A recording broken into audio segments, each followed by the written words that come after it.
Green Lantern issue 3, Jeffrey Thorne writing with Tom Rainey and Marco Santucci on the art. And what's interesting about this issue is that the first two issues were no backups, it was just longer page count with the story.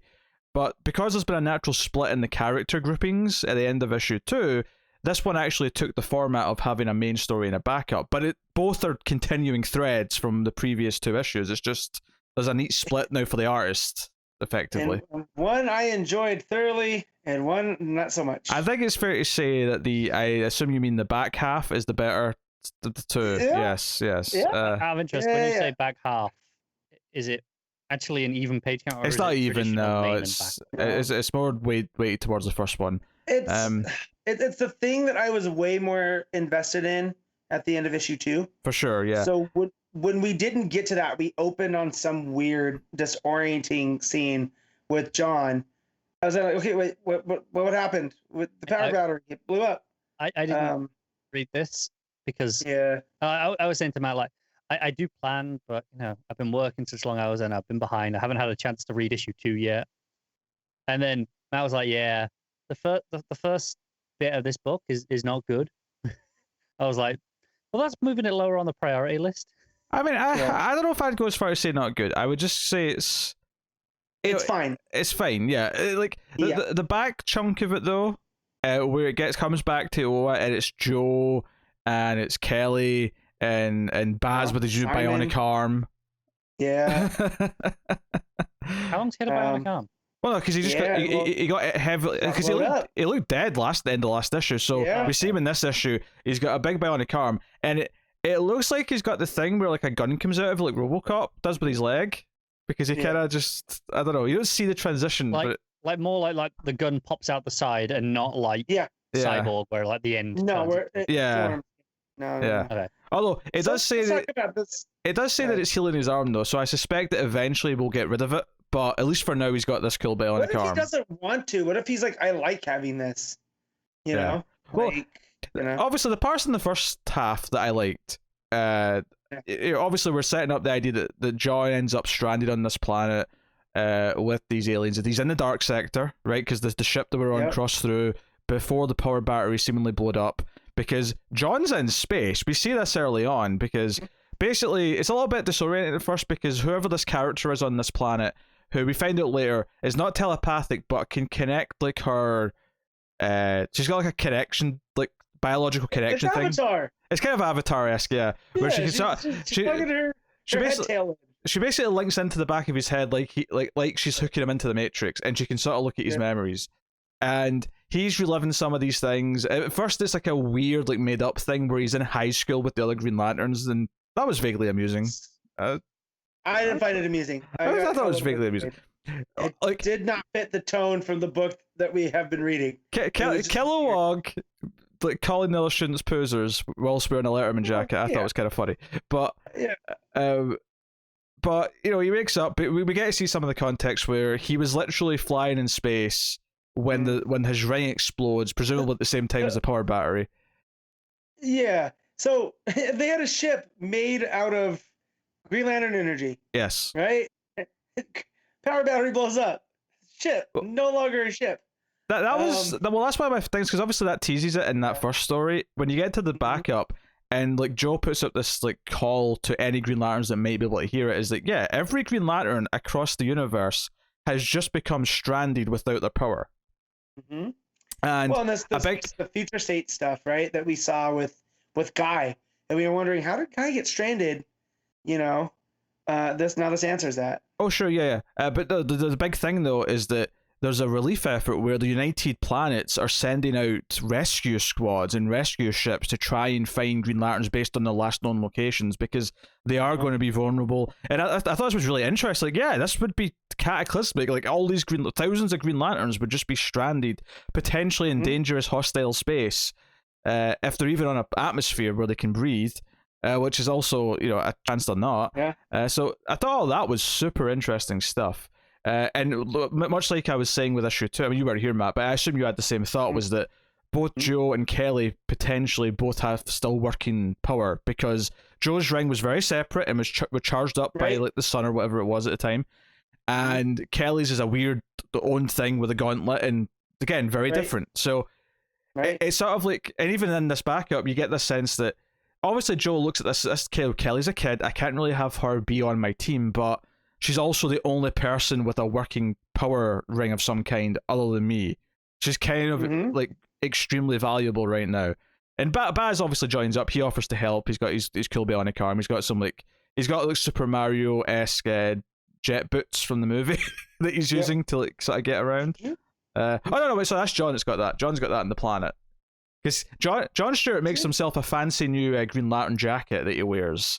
So he's Oh, that's right. because he's still sort of like acting as if he's the authority because he's there for a long time. So there's a time transition where Well, yeah, but she also tells him that time doesn't move in the dark sector like it does for you sure, normally. yeah. But so for him, it's a long time. I mean, it may not be a long time to everyone it's else. 145 days that he's been with them from the time that they meet. And yeah, he makes a very I'm sure it's not the exact Right. same thing, but this feels like a perfect opportunity for your Interstellar joke, Matt.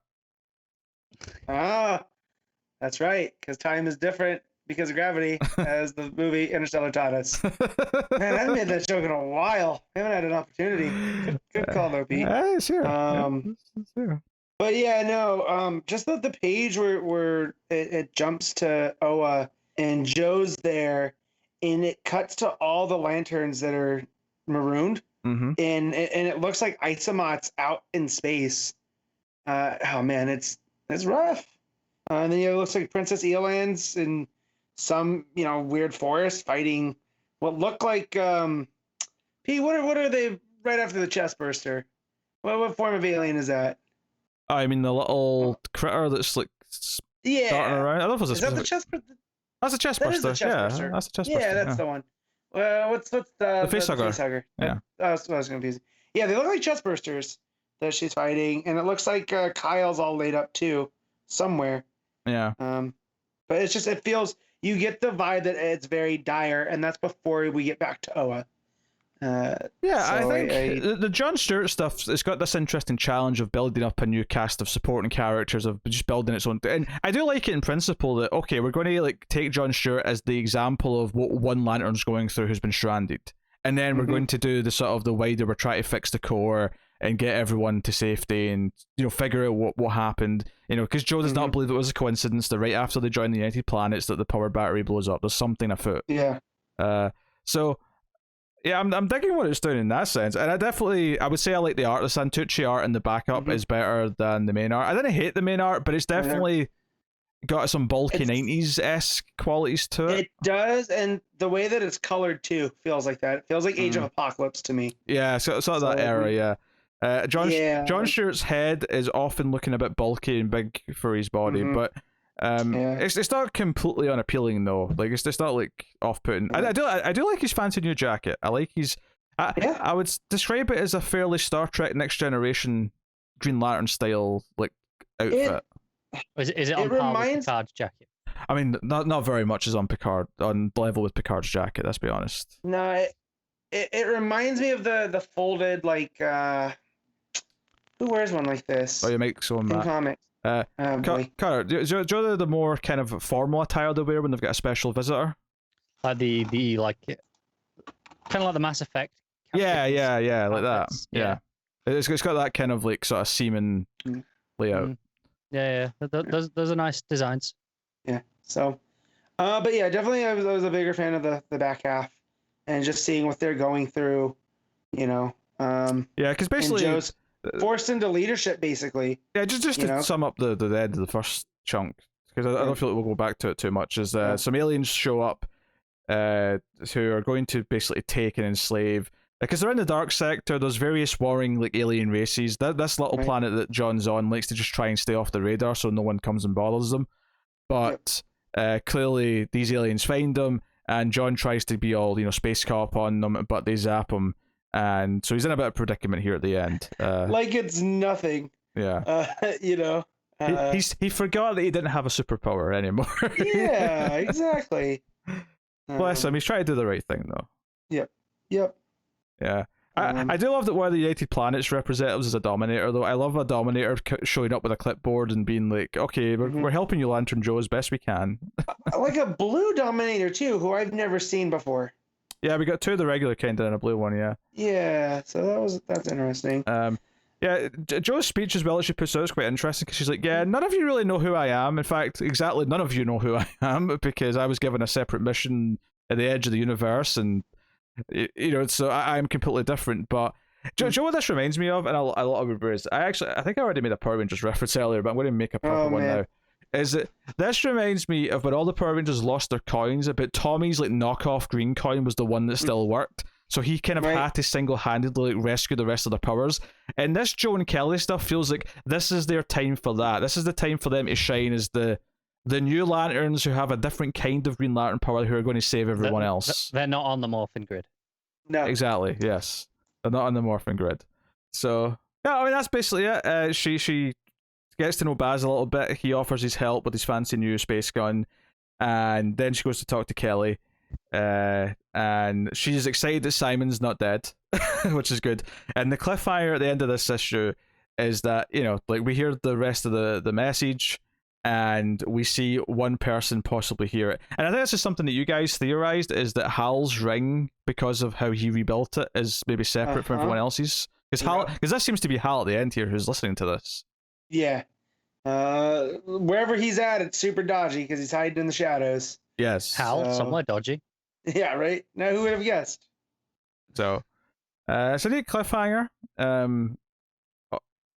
mean, I don't necessarily mind the idea of not getting to him for a few issues, though, just so that we give Kelly and Joe a chance to really shine on their own before we do that. But it shifted gears really quick with the with John and just the way that they throw us in. It threw me for a loop.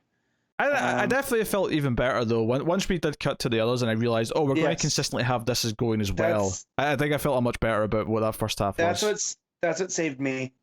Was when we got to Joe and we saw Simon. He's got a new bionic arm, and Kelly runs over there and gives him a big old hug. Like that's the wholesome Green Lantern content I want to see. Part of me does wonder though. Like I appreciate the separate into the 2 stories, if nothing else, just to make the artist break feel a lot neater. Yeah.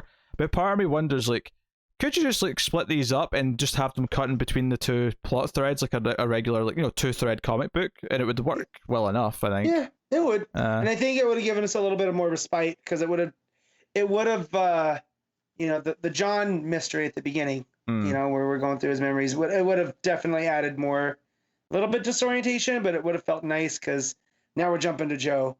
Because you could have the transition, like when the ring explodes in that one sort of flashback part of that weird start of the book, you could use that as a transition to the Joe stuff where she's talking about what's happening, and then cut back to the. You could do that way. I get why they didn't, because obviously the art's going to be changing between the 2 threads, so they wanted to just sort of separate it as a backup. But there's pros and cons, I guess, to both methods. I'm happy to give this a 7, I think, overall. Yeah, I'll give it a 6.5. So it's a little bit lower. I'll give it a 7. But I'm enjoying just, this new status quo, see what the world of the Green Lanterns is. It feels different than what we've had for a long time, so I appreciate that. I appreciate that for sure. And I know it seems like, bratty of me to be like, oh, I want it different, but oh, this is too different. But it pulled itself together towards the end there.